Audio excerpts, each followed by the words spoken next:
With me now from Washington, Representative Jackie Speier, Democrat of California. She is a member of the House. Congresswoman Speier, welcome. Thank you. Nice to be with you.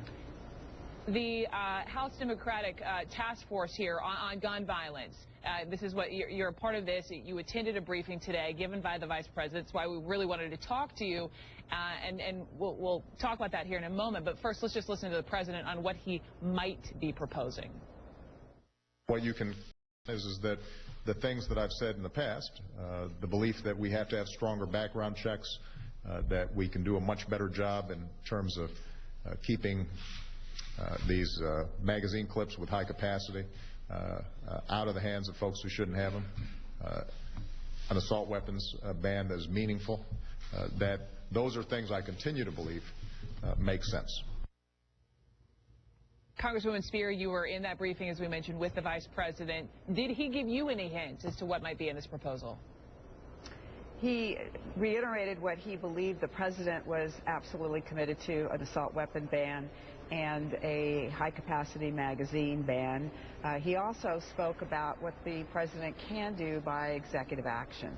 And there were some 19 different things that the President can do. He didn't go into all of them, but certainly they will be considered by the President, much like George H. Bush, President Clinton, and George W. Bush used executive action to try and, in one situation, restrict and the other open up the access to imported AK-47s and AR-15s. So I think that there's much that needs to be done. There's much that can be done.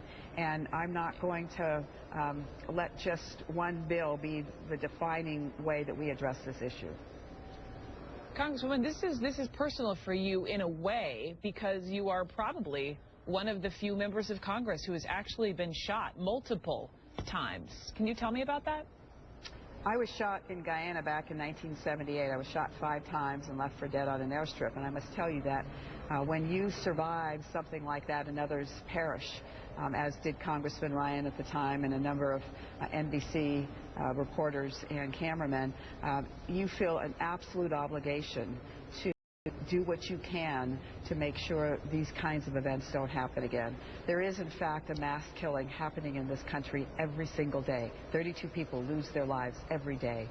And it took the deaths of children in Newtown that woke us up to the fact that we have got to do some common sense things.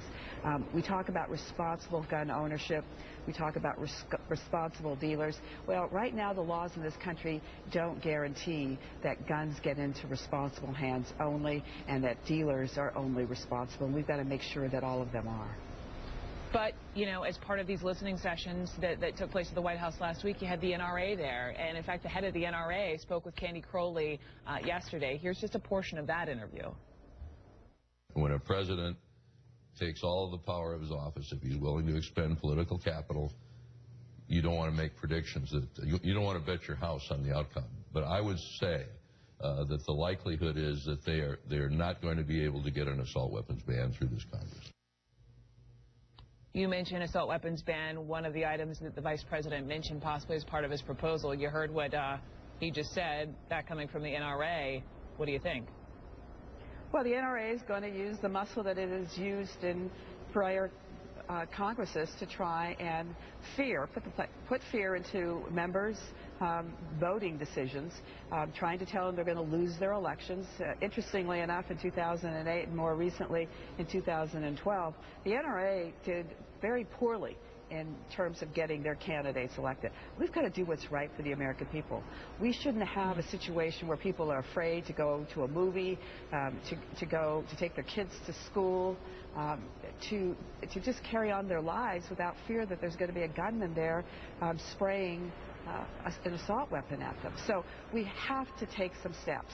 The fact that our background check does not even address 40% of the guns that are purchased in this country a year is just unexplainable. And we've got to take steps to make sure we close those loopholes, make sure that dealers, in fact, aren't selling guns that become crime guns, and that if they do, that they have to pay penalties. I know many of the American people are awaiting the details from those proposals that should be coming out a little bit later this week. We should hear from the president. Congresswoman Speier, thank you. My pleasure.